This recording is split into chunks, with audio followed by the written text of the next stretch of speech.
everybody, Caleb here with Modern Era Fitness, and once again, of course, you guessed it, I've got Mike Walsh with me. Hey, Mike. Hey, everybody. Okay, so how was your week? It was fantastic. I did so much cool stuff. Tell us all about it. Every oh, cool my thing. gosh. So, there I was. It was Monday morning. I had to get up for work. It was great. We did bench press. We did bench press. It was a really good day. No, you did bench press. I was feeling kind of funky, so I sat that one out. Oh, that's right. Yeah, but I caught up. It was a good week. I had a lot of fun. It was an oddly good week with clients and sessions. There was just a lot of energy, and a lot of people made a lot of progress and a lot of PRs. Good. PRs for those of us that have no clue?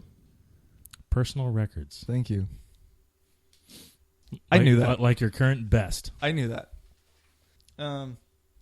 Okay, so what the topic this week, I thought we could talk about how to prepare for a fight, how to prepare for a belt promotion, or any sort of athletic competition. Maybe it's a marathon, CrossFit games. Yeah, something. Yeah. Something physical where you got to be in tip-top shape. Yeah. Or the best shape that you can be in given the time frame. Yeah. And actually that's a good point. We should stick to a time frame. So let's say, okay, I've got a fight in 6 months. Ooh. And you've been already training for a while. Yeah, I've got a base level of fitness. Mm-hmm. You know, I can do some push-ups. I can do some sit-ups. I can run a little. Mm-hmm. Assuming that all of the skill stuff I've been working on, and I'm not just waiting until now to learn how to throw a punch. Yeah. Yeah, that's a good point to make. You got the skill set, and so we're just getting you physically, your body ready for the fight. Yeah. So actually, let's start with that, but let's start with the physical part, the conditioning part. Okay. If we're starting 6 months out, say I've got a base level, what is a good workout I could do, or a good way to test myself to kind of benchmark at 6 months that I'm on track to being fit enough for a fight? I would say we're gonna try to recreate that sensation of being in a fight physically. So being in a fight, it just drains you real quick, full body. Am I right? Yeah. Oh yeah. So we're gonna recreate that. Well, not me. Well, yeah, you just dance around and just land punches from nowhere. Yep. I know from experience. So we're gonna recreate. And then he pulled his gun on me. Yeah. And then he took it and it was disassembled. It was terrible. So 6 months out. 6 months out. We're going to recreate the sensation of being in a fight by creating an AMRAP workout, which means as many rounds as possible in a given time. And that's going to be our benchmark. So what I like to do is I like to create an AMRAP workout and just keep it simple. So all you need is a jump rope. Let's say 15 push-ups, 25 body squats, and 100 jump ropes. 100 jumps. And you're just going to repeat that as many times as you can in 30 minutes. And that's going to be your beginning benchmark. Oof. Yeah. So we're setting our own benchmark. Essentially, like how fast I can finish that. It's not how fast you can finish. It's how far you can get in 30 minutes. Oh, does that make sense? So how many times I can go through that in the amount of 30 minutes. Yes. And then, so I guess just from then on, do the same workout and then. Yeah, so maybe once a month, do that workout and see if you're improving. Okay. Or not see if you're improving, but you better be improving because you just spent a month working at it. You know what I mean? What are you doing? Yeah. So it's going to feel, for anybody, it's going to feel dang near impossible. Like, oh my gosh, after round 4, that's how many push-ups, how many squats, and how many jump ropes. That's a lot real quick. Yeah. And it's go, go, go, no rest. It's how much you can do in that time. Ready, go. Yeah. So... but that's going to recreate that feeling of physical exhaustion really quick when you're in a fight. Okay. That's pretty good. And your boot camps tend to be AMRAP oriented or high intensity interval or circuit. Yeah. Is there like a time ratio? Because fights are anywhere from 2-minute rounds, 5-minute rounds. You know. So what kind of benchmark could we do? Or what kind of workout would you recommend for that? I'd recommend, it's really hard to beat high-intensity interval training, both for the efficiency of getting into cardiovascular shape and with burning extra pounds. So I would start with 20 seconds on, 60-second rest, or 20 seconds work, 60 seconds rest, and then just slide that scale to the right to where you're eventually just doing straight 60 seconds of work and then just like a 10-second break in between stations. And how long would you say reasonably for average Joe or Jane? 20 minutes. If you're sorry, no. Between the 6 months and fight night. Oh. Like at what point, if we're not at that 60-second workout, should we just... I'd say you should be 30-30 about 3 months out. Okay. So we'll know we're on track then. So you mentioned the benchmark. What was it? 15 push-ups, 25 squats, and then 100 jump ropes. Yep. Rotation. Rotation. So what's something I can do in between the benchmarks? Because I think you said once a month for the benchmarks or something like that, just to make once sure a month, you're on once track. every 2 weeks. Okay. So what could my normal workout be? What should it be? So if you're going for that cardiovascular endurance and you're going for true conditioning, then you would use a high-intensity interval training method. Again, so very, very similar to the AMRAP, where you have high levels of work, full body movement. So I would do slam ball, hammer time, or just a hammer the tire, and then sprint. Sprinting is hard to beat. What's slam ball? Slam ball is a ball that weighs about 15 or anywhere from like maybe 5 to 10 to 15 to 20 pounds. I know we have a 15 and a 20 here that you can slam on the ground as hard as you can and it won't break, and it's just filled with sand.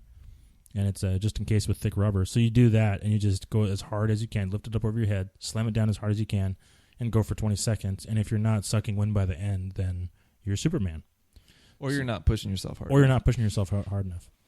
So same thing with the hammer time, which I like to call it, is just taking a sledgehammer and just beating a tire with it as hard and as fast as you can. And that really will just drive you into the ground cardiovascularly. And that'll help you improve a lot. Is there, I know we didn't talk about this yet, but is there a substitute in case I don't have a sledgehammer or a tire laying around? So sprinting is the best thing you can do. Or just overall. Or sprint jump roping. Just jump roping as fast as you can.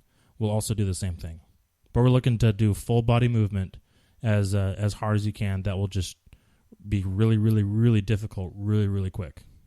Okay, and what's the ratio we want at six months? So the activity ratio that we'd want would be about 20 seconds of work for 60 seconds of rest. And as we get closer to our fight, we're just going to slide that scale to the right, where we're going to do more work and less rest. Okay.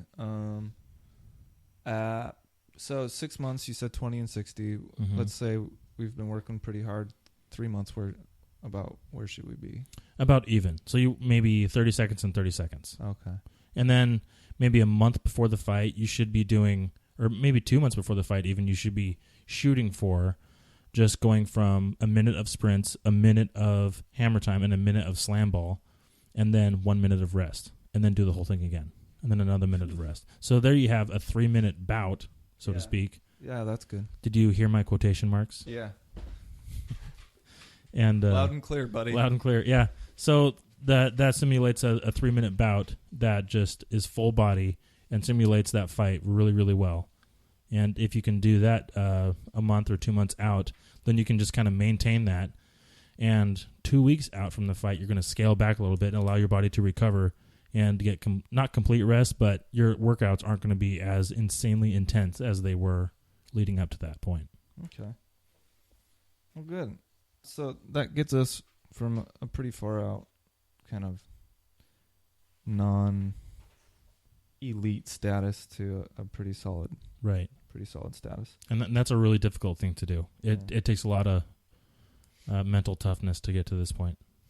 So how do we fuel for that kind of activity? So say that I am pretty good about eating on time and relatively good about macros. And macros, for those of you that aren't aware, it's just basically the main three components of nutrition that you want to make sure you're getting. That's carbs, fat, and protein. In order of importance: protein, carbs, and fat. It's pretty much about protein. Yeah.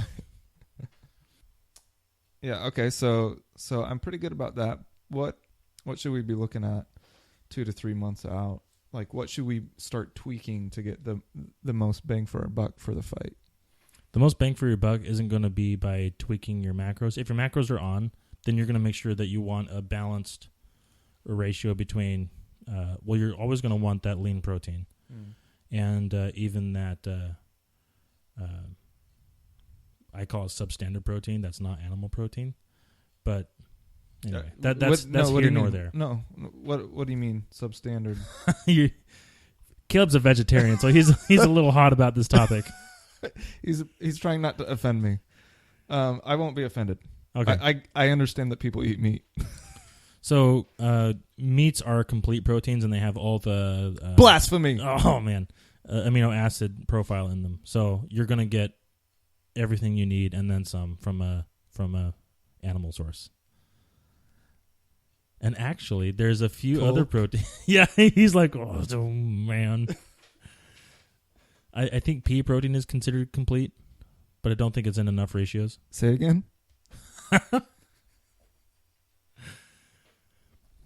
Pea protein. You heard me. And also hemp protein. What's the source? The source? Of pea protein. The pea protein? What's the source of pea protein? We're cutting this out. Okay. No, I've actually heard that too, that pea protein is pretty good. You're saying that meat is better than like our whey protein powder that we get. Whole foods are better than synthetic foods. Just down the line. Right.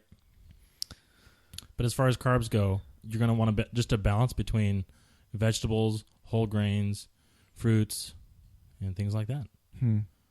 Starchy. And there's not a secret to it. The secret is there's no secret. It's like Kung Fu Panda. You get the scroll and there's nothing on it, and you realize there's no secret. It was in you all along. It was in you, yeah. So, just a healthy balance between fruits, vegetables, whole grains, starchy carbs. And Caleb and I disagree on this one, but I think starchy carbs have their place. I don't totally disagree. It's just, I think for me personally, I feel sluggish when I eat. That's kind of where he and I disagree a little bit. I would rather fill it with fruit and veggie carbs than pasta and things like that. But that's just me. You should try it sometime. The night before you and I do squats, eat some pasta. See how you do. Well, invite me over sometime. Okay, we'll do some squats. And have a nice spaghetti dinner. Watch some Seinfeld. I like where this is going. No, that sounds good. I would add, just from personal experience, when I was going through the ranks, I would run out of gas pretty quick, and I ate pasta. I'll let you know. You're not supposed to do it right before. Just eat a big plate of pasta. But it was mostly because I wasn't hydrating properly beforehand. Because I didn't want our promotions, you're not allowed to go to the bathroom. You're not allowed to get a drink of water, all that kind of stuff. Because you want to wear out the body of everything it's got. And that includes hydration. Oh, my goodness. Yeah. And so what I tell my students, and I think this is valuable and was kind of a turning point for me, was loading up on fruits like the week or 2 weeks before. Because your body stores more of the hydration from fruit. It kind of packs on. So if you're concerned about water weight, it's not the thing to do. But if you're concerned about being in a situation where you can't drink water, maybe you're in a street fight, it's not like a sanctioned fight, so you don't really know when it's going to end. Could go for days. Yeah. If you do it wrong. Yeah. Sweep the leg. Yeah. So eating, just kind of ODing on fruit will get you some extra hydration, but you got to be careful that you don't overdo the blood sugar. Is that the correct term, like ODing on fruit? Can you do that? Yeah, it's actually you can, I'm sure. I think you can with anything. Yeah. Well, Right. Good point. Yeah. So, okay. So, yeah. And I would do that a week or two ahead, just to kind of pack on the hydration. So, okay. We've got our physical activity. We're fit. We're fit as a fiddle. And now we have our... Let me just say one more thing about nutrition. So there's so many subtleties that you can put into place to make your journey to the fight easier with nutrition, that there's no real way around it unless you're going to really geek out on it and become a nutritionist or a sports nutritionist. Then I would say go get outside advice and go talk to somebody that is going to help you with nutrition, get ready for the fight. Does that make sense? Yeah, I think so. But why can't they just listen to everything we just said and use that? Because that is not enough. Listening to a 30-minute to 1 hour podcast about getting ready for a fight and being like, oh, okay, I know what I need to know. I'm going to go do it. For that fight 2 weeks from now. Yeah, and yeah, that bad idea. So this is just a general overview, and there's a lot more that goes into it. Yeah, and everybody's different. So what he said about talking to a nutritionist or somebody, registered dietitian, yeah, something even better. like that. They'll be able to work with you and your body type and your specific goals and everything. So not a bad idea. And anybody can call themselves a nutritionist, but a registered dietitian is a registered dietitian. Talk to one of them. Even better, sports nutritionist. Okay, on to the next. Okay, mentally. So we've got our body good, real good. Real good. And we've got our food down. And so now we need the brains, the mindset. What do we want? Well, man? Caleb, let me tell you. So going through the whole... Sorry, I'm just feeling corny. So going through this whole training process is going to help us actually mentally prepare for this because it's going to take... it's going to require mental toughness to go through these training bouts of high interval training, strength training, Olympic lifts, things like that.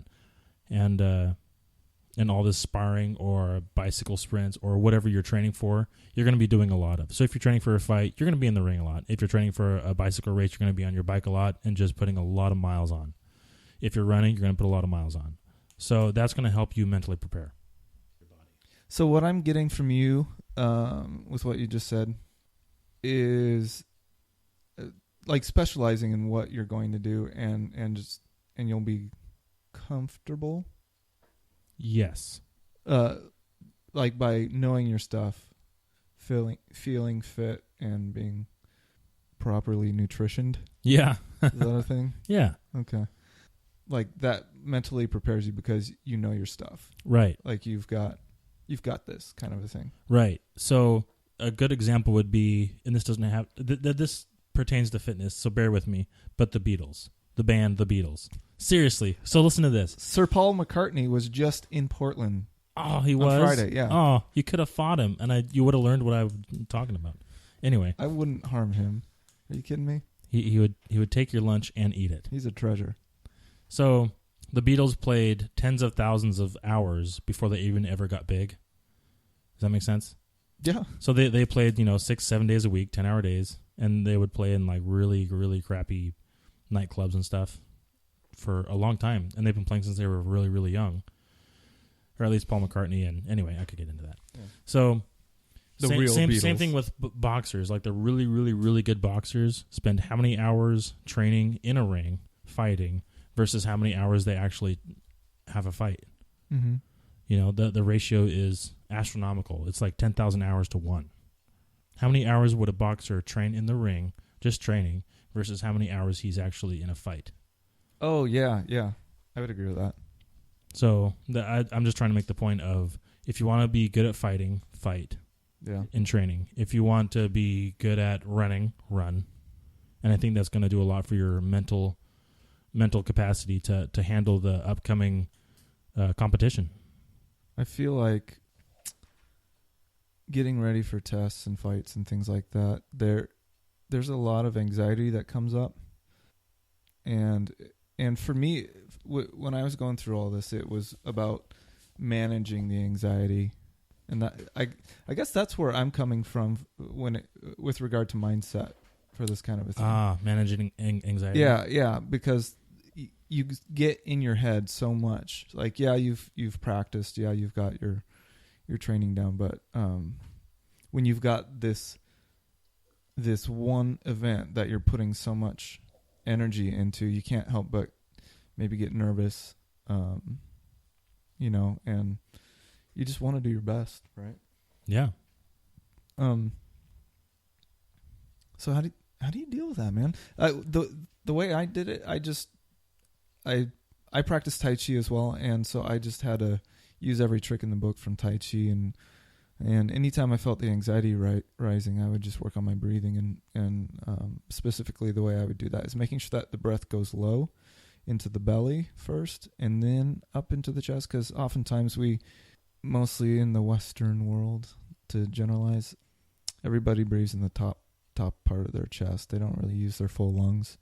And if you breathe into the belly, it allows the diaphragm to strengthen, and you get a fuller breath. And when you get more oxygen pumping through your body, one, you operate better. So if we're talking fights or marathons or whatever, you operate better that way. But you also, it has this kind of autonomic response to your body.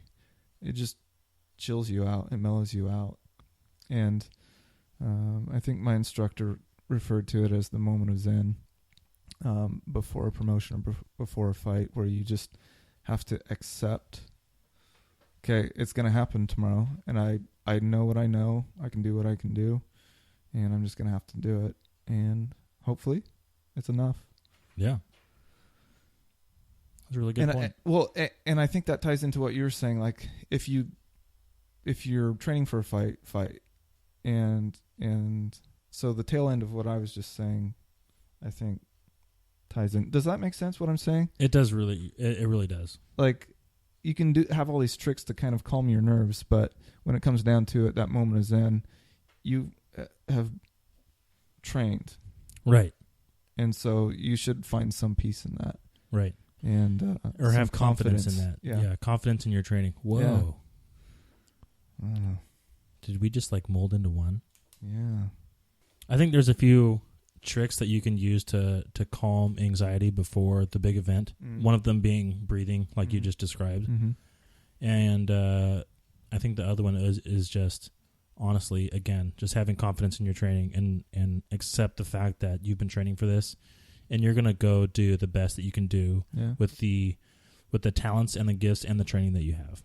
Sometimes for me, it was getting out of the activity. Like the week before, you kind of have to leave some stuff alone because you have to let your body recover, because you're going to put it through hell, Do you mean mentally or physically? Both. Like, just unplug and stop stressing, and then give yourself a chance to.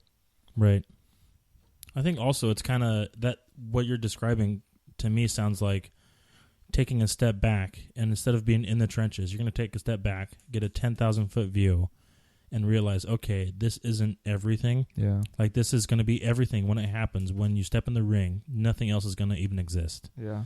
But right now, you can realize that, hey, this is a really small thing, actually. And afterwards, I mean, how long is the activity? I mean, the same time the following day, you're going to be done, and the results are going to be the results. Right, whether you win or lose or whatever.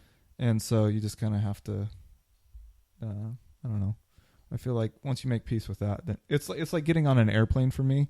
It's terrifying. Physically exhausting. Yeah. Yep. And I come out the other way with black eyes. I go in shirtless. Yeah.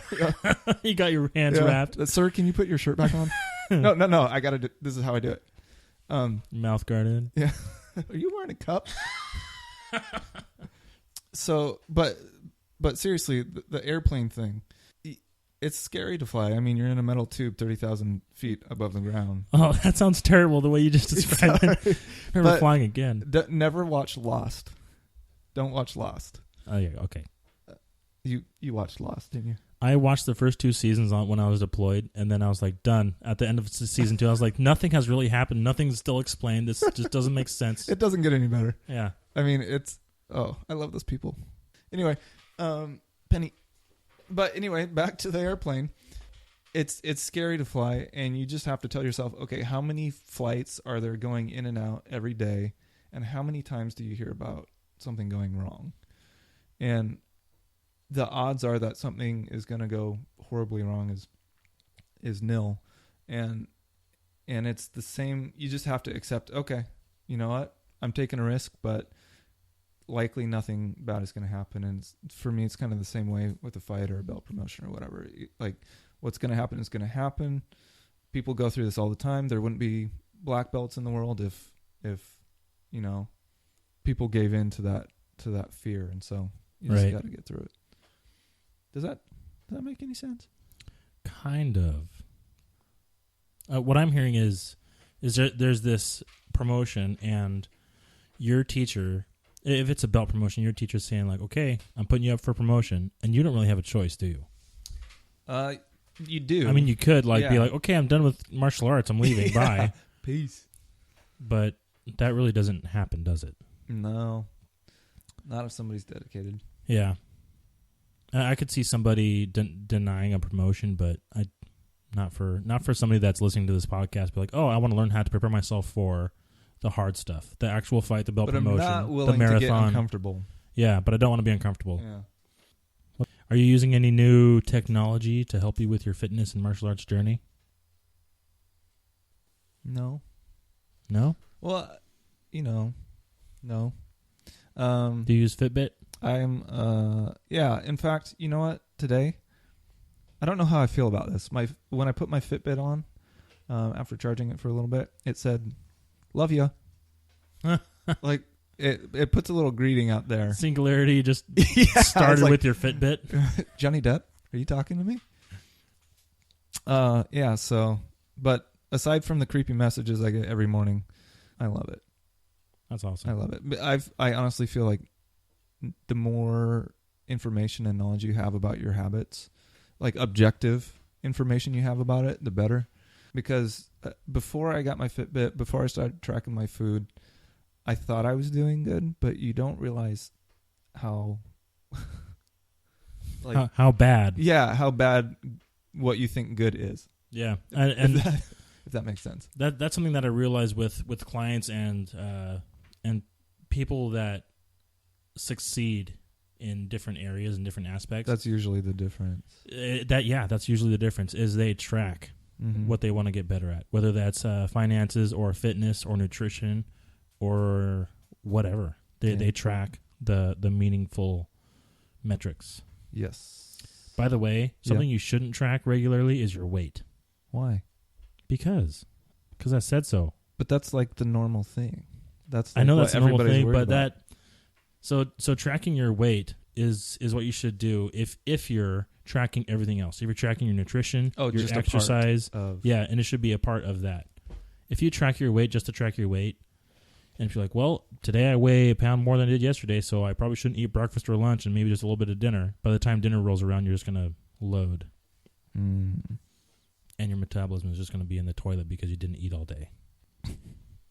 I'm pretty adamant about this. Don't weigh yourself if you're just going to weigh yourself and not doing anything else. Yeah. That's not a fair snapshot. Right. I think. And I feel like if you don't pay attention to the weight and you pay attention to everything else, the weight just falls in line. Right. So recording weight is like recording the results of everything. Yeah. You want to record what's going into causing that result. Yeah. Well, that's good. Yeah. I don't know where that came from. Yeah.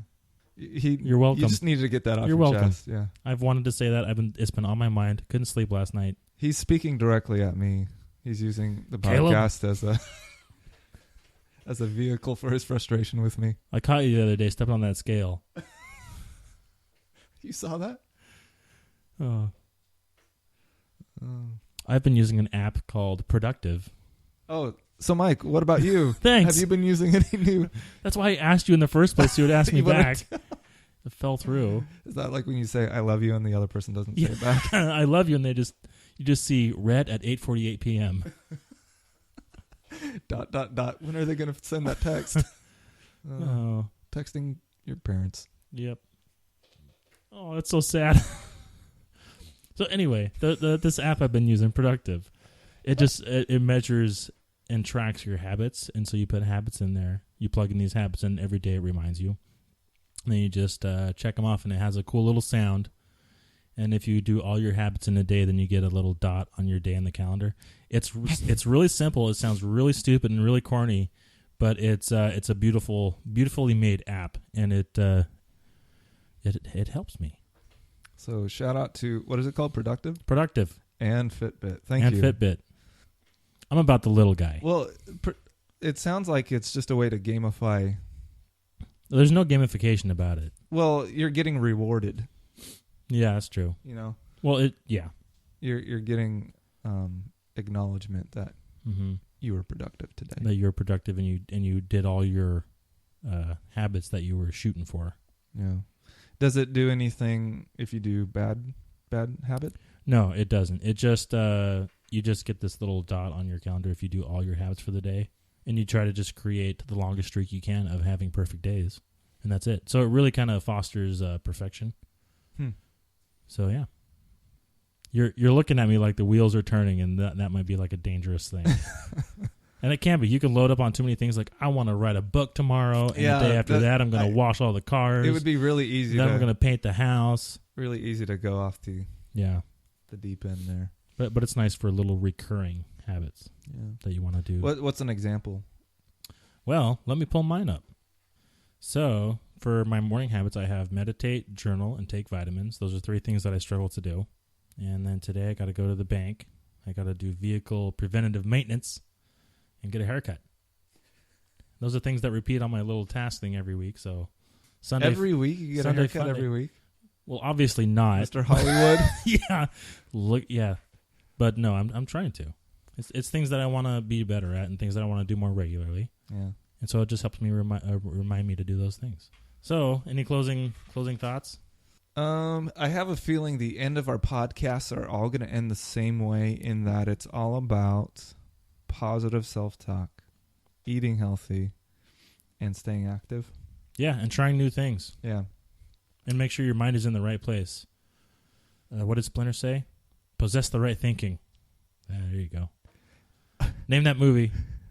Well, you said Splinter, so that kind of gives it away. And you're wearing a Ninja Turtles t-shirt right now. So. Oh, I am. Thanks, Garrett. You can tell I wear it a lot. All you see are the colored bandanas in their eyes. Yeah. The green of the turtles has worn completely off.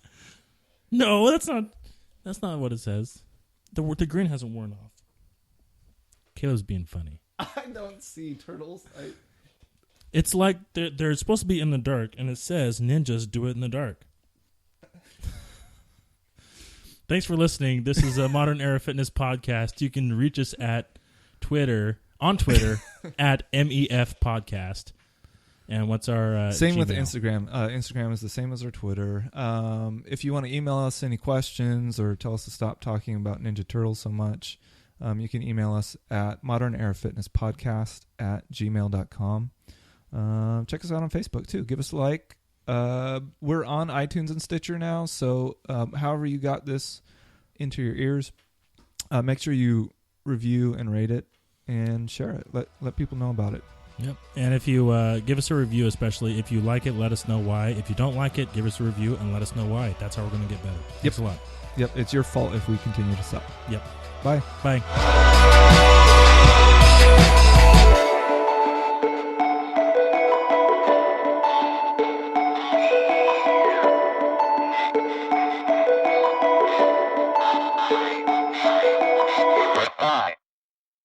Love this shirt.